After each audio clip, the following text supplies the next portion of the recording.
Good morning. Today is Saturday, May 18th, 2024, and welcome to another episode of PreWorkout Chat. All right. This time we're going to try something a little bit different. I will actually be breaking up the pre-workout chat into different segments. Just make smaller videos. I think that seems to be more palatable for some of the people who watch this stuff. I know it could be a bit overwhelming to have hour long or like last time, like 4 hour long, you know, rants. So I decided I'm going to try to break things up a bit, and just see how that works. Speaking of experiments, I wanted to just give like a quick review of last week. Saturday is the beginning of a new training period for me. So today is like a new day. Today's a new training period. So I just wanted to kind of like look at last week's training. The chest and back, essentially the upper body was all right. The lower body was okay too. I did notice that it took a little bit longer for me to recover with my legs. I ended up missing a lower body workout because of that. And I think it was because this was the first time that I introduced some new exercises to the lower body routine. Coming from the full body split, I really didn't have that much volume, and I only had like basically like one exercise for the legs. So when I did the lower body workout, I was now using, it was way more volume and way more exercise, which created even more volume. So my body's just getting used to that. So it just took longer than I anticipated to recover for the lower body. I'm sure now that my body had got that first experience, I'm sure the second time will be better, and then the third week it will be even better after that. So we got to just give the lower body some time to adapt to the new stressors that we are placing on it. It was the same way with the upper body. I will say that when you look at my old full body routine, I pretty much had way more volume for the upper body because I had more muscles that I was trying to work. So because of that, it was my upper body got a lot more time to adapt to higher levels of stress compared to the lower body. So that's it. I mean, overall, I thought the workouts were pretty good. I still need to kind of work on the angle when I'm doing like those hip abductor work. So I just need to kind of work on the angle a little bit more so that I can make sure that it's targeting the right muscles and stuff like that. And I think it's kind of the same way with the other exercises. I'm just trying to figure out a way to target, do the form better so that I can target so I can target the muscles better. I just need to work on the form. All right. So getting into this week is pretty much going to be the same. Today we will be doing upper body, and Sunday we will be doing lower body. And hopefully this time around, by the time it's Tuesday, I am hoping that I am, fully recovered and can, work out. And this is pretty much why I wanted to get something like Turkesterone. Again, I know, I kept on doing research. I kept on looking at videos, kept on looking at what people were saying, and I get that some people look at it and go like, oh, it's hyped up, ecti I think it's called ecdystrine, or yeah, it's pronounced ecdysteroid. So turkesterone is a ecdysteroid, which basically means it's just a plant steroid. Um, I know a lot of people kind of look at it and go like, it's not very effective, and it's been around for a very long time. It's actually, I think it was actually kind of like first studied, like I think in the 70s or something like that. So it's been around for quite some time. It never really took off because it wasn't, as effective as the traditional steroids and stuff that you could see on the market. So, you know, and even today, some of the research doesn't really show it as effective. I mean, for some people, it seems like it works, and for other people, it seems like it doesn't work. So it's like a hit or miss type of deal. But I still am thinking about taking it, which actually brings us into the next part. So one of the reasons why I have not ordered it yet was because I was actually restocking, and doing the food prep this week. So pretty much I run from the 15th of the current month to the 15th of the next month, and then I pretty much like restock from there. And I know my grocery bills were going up, but this month it kind of like hit like a whole new level. Now I understand before I was, intermediate fasting, and so I had pretty much like whole days where I wasn't eating, and that kind of helped with the bill a little bit. But I was pretty much crashing. So the days that I were supposed to fast, I ended up like probably like ordering food or something like that, right? So I really wasn't keeping track of how much I was really spending on food. And this month I actually took a measurement, and when I looked at my grocery bills, because now I have my diet pretty much set to eat every day, right? Um, and to eat about 2,000 calories every day. So I looked at that, and I also added in, my pet, food and their litter and stuff like that. And I also factored in like, the supplies like tissue, detergent and stuff like that. So I also have that factored in. And pretty much when I like add everything up, including like the supplements, it pretty much took me to about around $400 a month, and I was so amazed. Well, not amazed. I was shocked and horrified by that amount. Like, I'm not used to spending that much formally on food. Now, I might have spent that much, ordering out and stuff like that, and just never really kept up with it. But generally speaking, when it came to like actually buying groceries, actually, keeping to task, it, quite frankly, it kind of scared me a little bit because I'm not used to those type of numbers. And so when trying to factor in even something like turkesterone and stuff like that, that would definitely push my budget above where I want.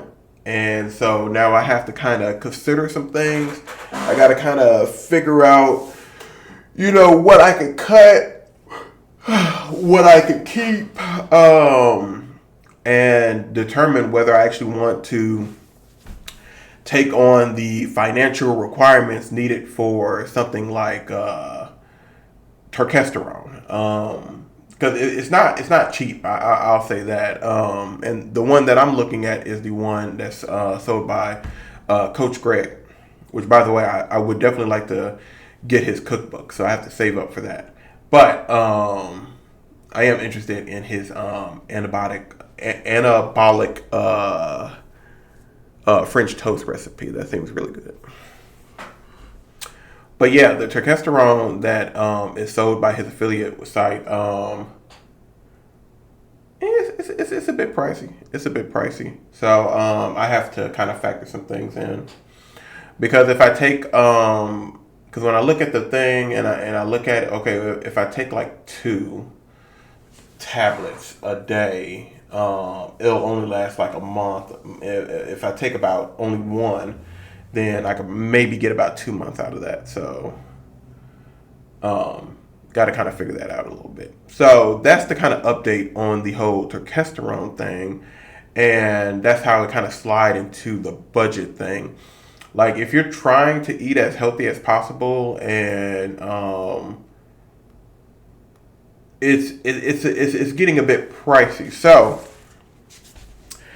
I have to make some hard choices this month, and I was actually digging the diet. I was okay with the diet as is. As you guys know, my diet is 2,000 calories, and pretty much, I'm only consuming like 2 scoops of protein powder. About 1 pound of meat, about 4 ounces of chicken, 3 cups of spinach, a couple tablespoons of some type of salad dressing, like a tablespoon or two of butter, and 4 eggs and about an ounce of cheese. That's pretty much my diet. It's not really complex diet. It's pretty simple. Uh, and of course, like for snacks or something like that, like a dessert, I'll have like some chocolate covered almonds, or I have a variant which is like a chocolate and coconut covered almond. That's pretty much what I consume, and for the most part, it stays well under 50 grams of carbs a day. So theoretically, I should be in ketosis. Um, so I mean, that's pretty much my diet, and that's like 2,000 calories. 2,000 calories per day that I eat. So now I have to make some choices, because one way that I can reduce my food cost is if I um, not get rid of my cats. To the weirdos out there. I feel like somebody's going to say some stuff like that. I got a friend at work who says, "Oh yeah, get rid of your cats," and that can free up a lot of money. I'm like, screw you, dude. So no, I'm not getting rid of my cats. I love my little fur babies. But what I can do to help reduce the financial burden of the diet is, um, you would think it's the supplements, but right now, as it stands, not with the testosterone, my supplements is actually not that high. Um, so what I was thinking is I might have to no longer do carnivore, because if I substitute, like instead of eating like a pound of meat, if I just did like half of a pound of meat a day, just basically a half a pound of ground beef, I can basically use rice to fill in the calorie gap. And, rice is a starch, so that's going to be carbs. So if I add more carbs to the diet, I can reduce my overall grocery bill. It's just, I'm not sure if I want to go that direction. I mean, with the meat supply that I have right now, I can probably almost stretch it to 2 months if I was to buy rice today. So it's something that I'm considering. I'm not 100% sure I want to go that route. I was actually starting to enjoy the carnivore diet a lot more because it's very satiating. But if I have to incorporate carbs, like something like rice, I can essentially stretch out my meals You know what I'm saying? So like instead of having like, you know, like a pound of beef, I can just have like a half a pound or maybe like a third of a pound of the beef and just fill it in with the rice. I can't really do anything with the eggs because eggs have an expiration date. So all the eggs that I have to pretty much keep that at the same amount that I currently have. But it's not bad. Eggs don't really cost that much. Else I probably would have did something like threw in like I don't know like a I don't know like maybe an oatmeal or something like that.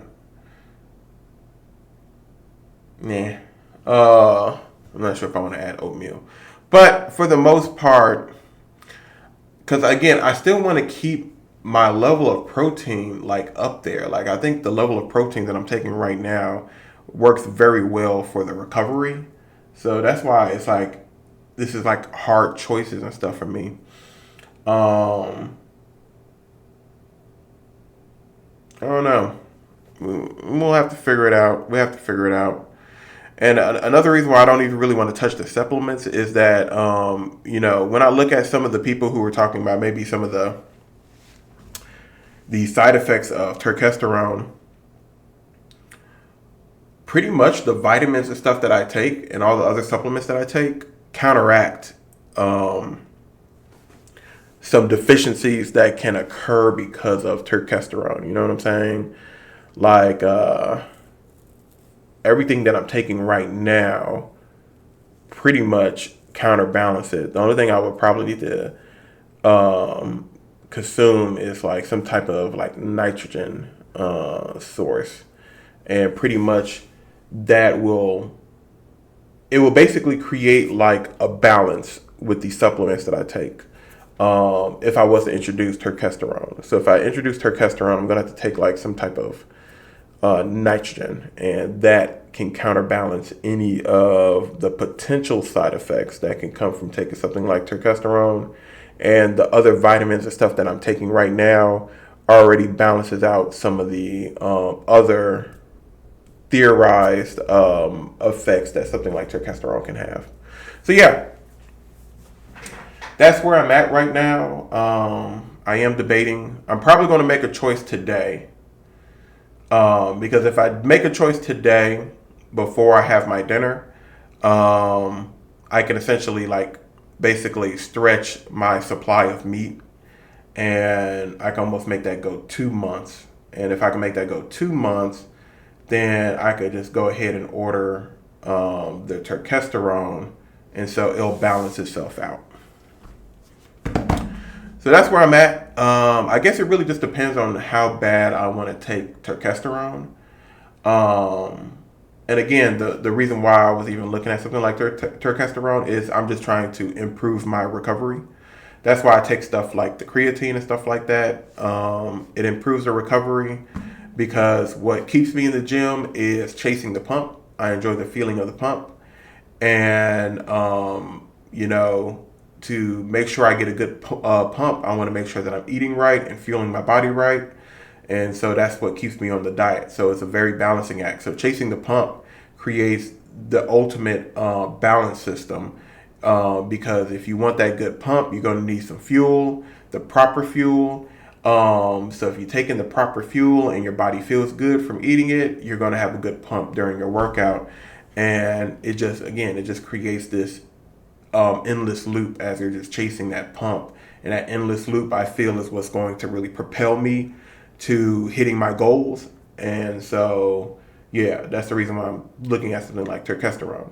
And again, I'm doing, more research. I'll probably make like another video where I kind of like go over some of the things that people said, like not turkesterone per se, but when you're taking like a ecdysteroid, and again, it's not the steroid that you're thinking about. Chemically speaking, the chain is completely different. Well, it's not. It's similar, but it's missing some things that you would normally find in the molecular structure of actual steroids. So, when I say ecdysteroid, you the audience are hearing steroid, and that's probably throwing you for a little bit of a loop. But it's not a steroid that you're thinking about. Not that I have a problem with that. I actually have no problems with any type of enhancements. In fact, nobody is natural. If you take anything that basically aids your body in some shape or form medically, then you are I don't you're not natural. For example, if you take anything like, for example, everybody who took the COOF vaccine, if you took the COOF vaccine, that vaccine is actually gene therapy, and it literally changed the outer layer of your cells to make your cells more resistant to the COOF variant. So theoretically speaking, any and everybody who touched the COOF vaccine, you are not natural. You will pretty much you've already corrupted yourself. So yeah, over time, I guess those cells can replace themselves. But I get then if that's the case, you should have that same mentality when it comes to stuff like steroids. And if steroids have negative effects on your body, that vaccine might have had negative effects on your body too. So it's something you'll end up having to live with. Same thing with somebody who takes steroids. So again, I don't really think anybody is natural. That's why I never really cared about the whole steroid thing. In fact, when I look at stuff like sports and Olympics, I prefer to see people essentially go beyond the human limits. I want to see how I want to see what all a human being is actually capable of, especially if you can push them to that point. So that's why I actually am okay with ideas like removing drug testing and stuff from sports and stuff like that, because it's kind of pointless at this point. And it's also the same thing when you take really any type of vaccine, or you take chemotherapy treatment, or you take anything that medically helps you. You know what I'm saying? Like, you're basically altering yourself in some way or form. You know what I'm saying? And with that being said, nobody's natural. So really, it just depends on your point of view. So that's why I never really cared about stuff like performance enhancement drugs. The only thing that I do not like about performance enhancement drugs is, of course, side effects. But if you had like a drug that had pretty much no long term side effects, and when I say side effects, I'm talking about something like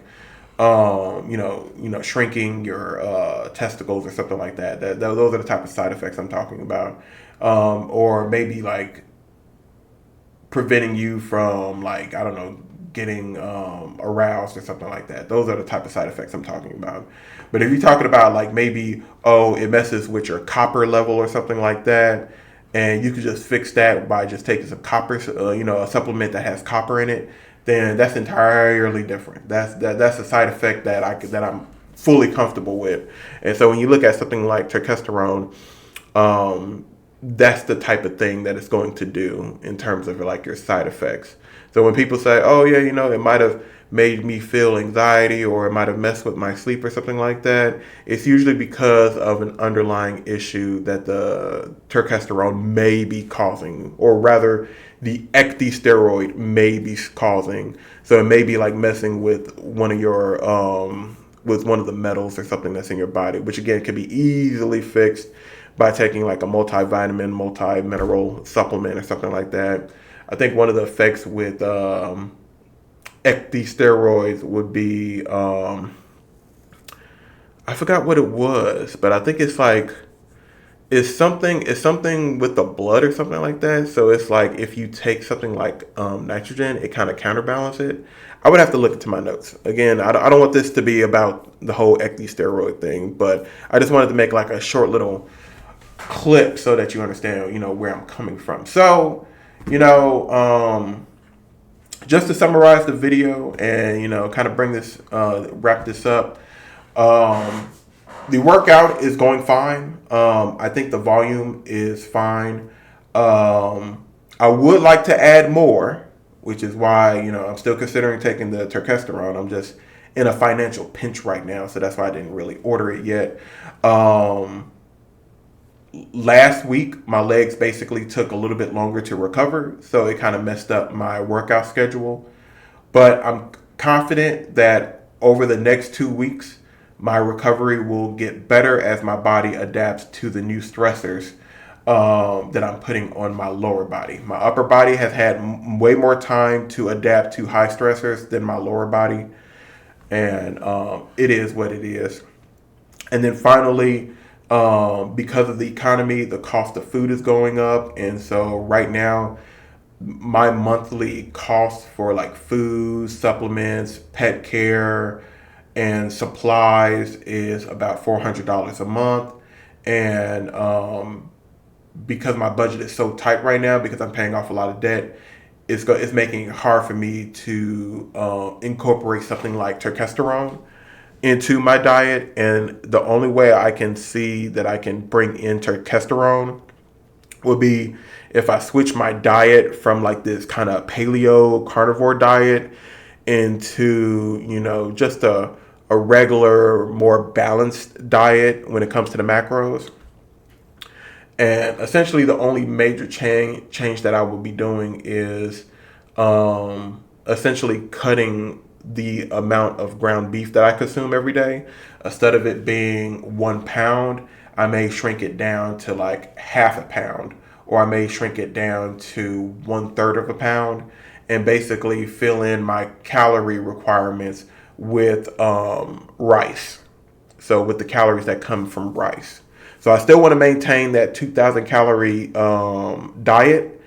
I just am fiddling around with the whether I should use rice and reduce the amount of beef that I'm taking, because by reducing the amount of beef that I'm taking, I can essentially stretch my supply of beef that I currently have to 2 months, and that will enable me to be able to afford the turkesterone.